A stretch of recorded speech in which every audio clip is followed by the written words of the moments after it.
इस वजह से ये हमारी तरह के गुजरे हुए कारतूस जो हैं इनकी बात सुनना छोड़ दें। तो मैंने एक मर्तबा एक छोटी बच्ची मेरे पास आई, उसको पता चला ये सियासतदान है। वैसे तो हमें, आपको पता है, इज्जत की निगाह से राना साहब को पता है, बहुत देखा जाता है। आप हंस रहे हैं, कितनी बुरी बात है। मैंने आपसे इतनी अच्छी अच्छी बातें की हैं और आप लोग हंस दिए मेरी बात। मैं समझता हूँ मेरे वालिद ने मुझे 3 तोहफे दिए। पहला तोहफा दिया जब मैं 15 साल का था। एक दिन वो तशरीफ़ लाए रात को और मुझसे उन्होंने बातचीत शुरू की। हमारे यहाँ, हमारे घर में रिवाज ये था कि बातचीत का मतलब ये है कि वो बोलें और मैं सुनूं, बस ये कंप्लीट बातचीत है, फुल डायलॉग।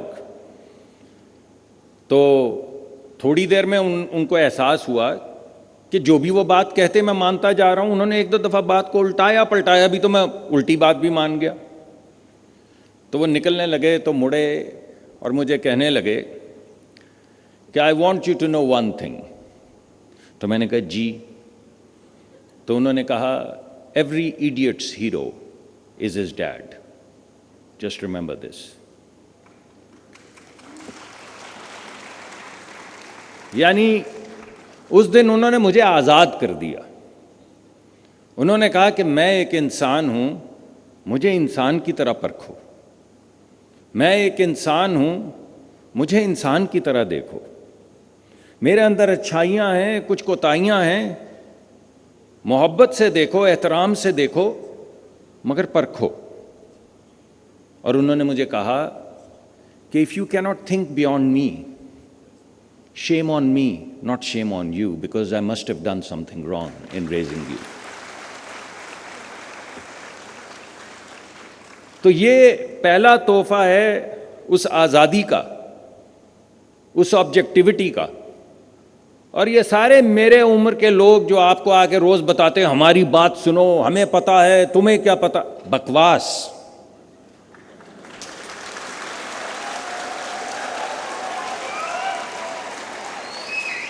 सिर्फ तुम्हें पता है और तुम ही हो मुस्तकबिल।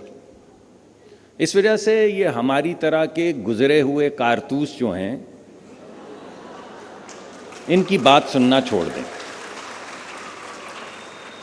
और जैसा मैंने आपको कहा था, जैसा मेरे वालिद ने मुझे कहा था कि every idiot's hero is his leader. Maintain objectivity, look at us with a keen eye and hold us accountable, because that's your job. दूसरा तोहफा जो मेरे वालिद ने मुझे दिया वो तकरीबन 24 साल की उम्र का था। आपकी उम्र का हूँगा मैं उस वक्त, अब तो याद भी नहीं पड़ता। सोचता हूँ, याद करने की बहुत कोशिश भी करता हूँ, याद नहीं पड़ता।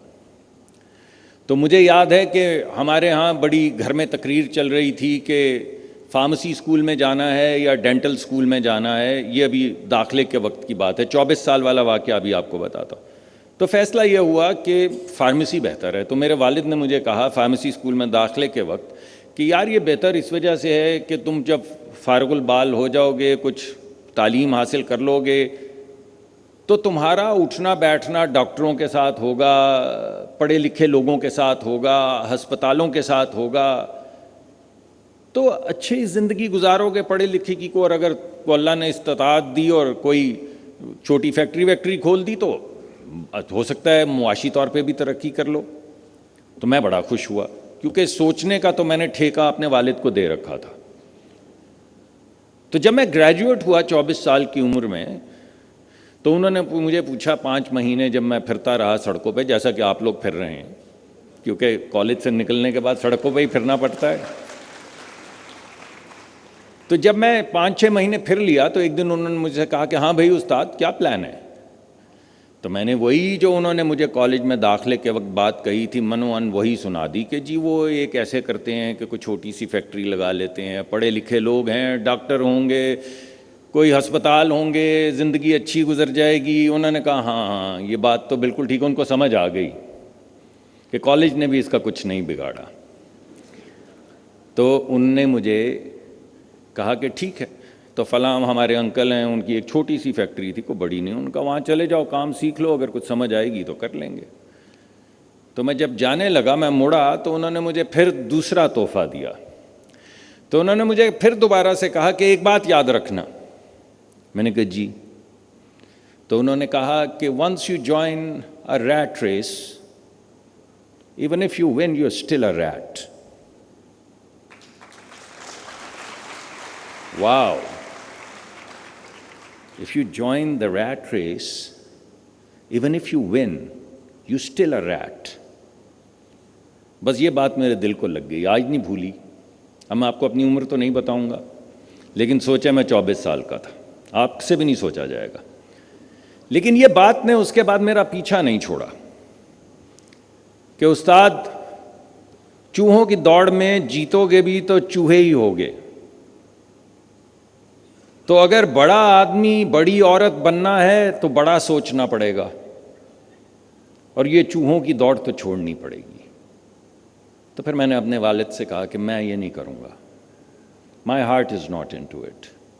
तो उन्होंने कहा अच्छा यार ठीक है, ये नहीं करोगे तो क्या करोगे? मैंने कहा ये मुझे नहीं पता है, बट एक यकीन सा है कि कुछ हो जाएगा, मैं कुछ कर लूँगा। मुझे शायद मौका ही नहीं मिला अपनी बात सुनने का, अपने दिल की आवाज़ सुनने का, कभी सोचा ही नहीं है। बस यही सोचते रहे कि मेरिट आएगा, कोई नंबर आएंगे, कहीं दाखला मिल जाएगा, कहीं नौकरी मिल जाएगी, कोई दिल की आवाज़ तो कभी सुनी नहीं। तो उन्होंने कहा अच्छा जाओ सुनो और जी में आए करो। तो मैं मुल्क छोड़ के चला गया। तो ना फैक्ट्री लगाई, ना दुकान लगाई, ना ड्रग इंस्पेक्टर बने। वो तमाम सहूलतें, वो तमाम चीज़ें जो सामने थीं, उन्हें सबको छोड़ा और मैं निकल गया। बिकॉज मेरे जहन में सिर्फ एक ही बात थी, और वो ये थी कि I am not going to join the rat race because I am not a rat. आखिरी तोहफा जो मुझे अपने वालिद से मिला वो तकरीबन 46 साल की उम्र का था। तो मैंने पीएचडी की, फिर मैंने एक यूनिवर्सिटी में, जब मैं पोस्ट डॉक्टरल फेलोशिप कर रहा था, वहाँ पे पढ़ाना शुरू कर दिया। उसके बाद मैंने एक strategy consulting firm Stanford research institute join कर ली, फिर दूसरी स्ट्रैटेजी, फिर तीसरी। फिर एक दिन मैं इस रीजन का, नॉर्थ अफ्रीका और मिडल ईस्ट का, मुझे बॉस्टन से भेजा उन्होंने रीजन को हेड करने के लिए। तो इस तरह मैं वापस पहुंचा। और जब मैं यहाँ पर आया तो एक दिन इत्तफाकन मैं यहाँ पर आया हुआ था, तो मेरे वालिद को, आप में से हो सकता है कोई मेडिकल के शोबे से ताल्लुक़ रखते हैं, उनको ट्रांजिएंट इस्कीमिक अटैक हुआ, कुछ देर वो कोमा में रहे, फिर उनका इंतकाल हो गया। मैं 46 साल का था तकरीबन। तो जब उनकी तदफीन हो रही थी तो बड़ी एक क्लीशेड सी बात है, लेकिन मैं पेश करता हूँ आपके सामने। तो जब वो नीचे उतरे तो मेरे तायाजान ने मुझे कहा कि तुम बड़े बेटे हो तो तुम नीचे उतरो और इन्हें लहद में उतारो। तो मैं नीचे उतरा, मैंने उनको उतारा, बाहर आया तो उन्होंने कहा अब तुम ये मट्टी लो और फेंको। तो मैं मट्टी लेके ऐसे खड़ा हुआ, मैंने नीचे देखा तो क्लीशेड सी बात, जो मैं आखिरी बात आपके सामने पेश करना चाहता हूँ, वो ये थी कि उनका जो कफन था उसमें कोई जेब नहीं लगी हुई थी। In that moment,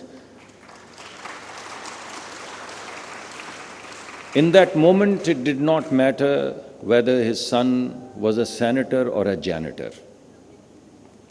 In that moment, it didn't matter whether his son was a pauper or a billionaire.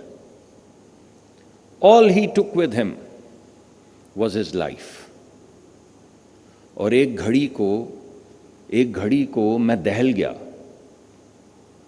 दहल गया कि कहीं ऐसा तो नहीं कि मेरे लिए या मेरी अम्मा के लिए या रिश्तेदारों के लिए या समाजी तवक्कुआत की वजह से उन्होंने वो ज़िंदगी गुजारी जो वो गुजारना नहीं चाहते थे। And I froze. और उसके बाद फिर I let go of that मट्टी, and that was the day when I stopped looking back. Because at the end मैं हमेशा ये कहता हूं कि death is the life's game changer. Death is going to wipe people like me away, and you are going to rise, and then you are going to walk away. And it doesn't matter. It wouldn't matter.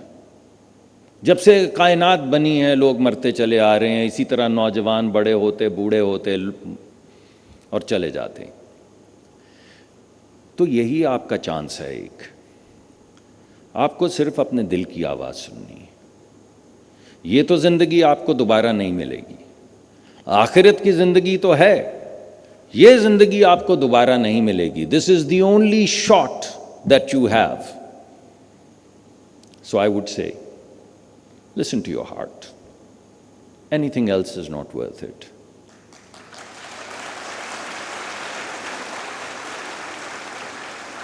और ये जो मामला दिल के हैं ना, ये भी हिसाब की तरह होते हैं कि पहले आपको जमा तफरीक नहीं करनी आती। बच्चे छोटे छोटे देखें, उनको वो देते हैं छोटी चीज़ें, उनको जमा नहीं करना आता, फिर तफरीक नहीं करनी आती, सब्ट्रैक्ट नहीं करना आता, फिर तफरीक की समझ ही नहीं आती।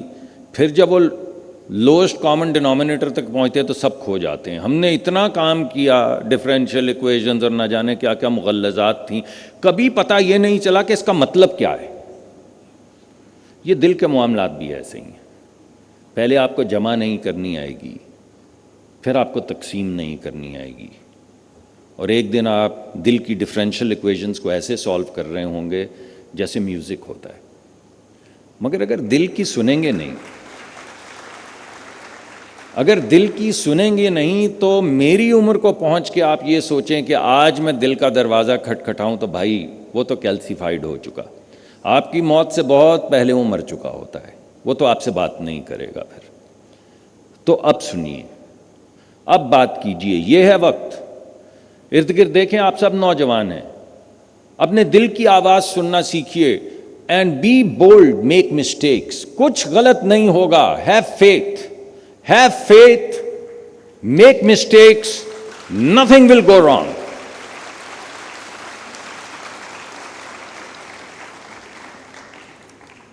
तो मैंने एक मर्तबा, एक छोटी बच्ची मेरे पास आई, उसको पता चला ये सियासतदान है। वैसे तो हमें, आपको पता है, इज्जत की निगाह से राना साहब को पता है, बहुत देखा जाता है। आप हंस रहे हैं, कितनी बुरी बात है। मैंने आपसे इतनी अच्छी अच्छी बातें की हैं और आप लोग हंस दिए मेरी बात। तो मेरे पास एक छोटी सी बच्ची आई और उसने मुझसे कहा कि अंकल ये सियासत क्या है। तो मैंने उसको कहा, बेटा सियासत मुस्तकबिल है। तो उसने कहा कि अंकल ये मुस्तकबिल क्या है। अब मुझे समझ नहीं आई। तो मैं थोड़ी देर तवक्कुफ़ के बाद मैंने कहा कि बेटा मुस्तकबिल तो तुम हो। तो मैं आपको भी आज यही कहूँगा कि बेटा मुस्तकबिल तो तुम हो।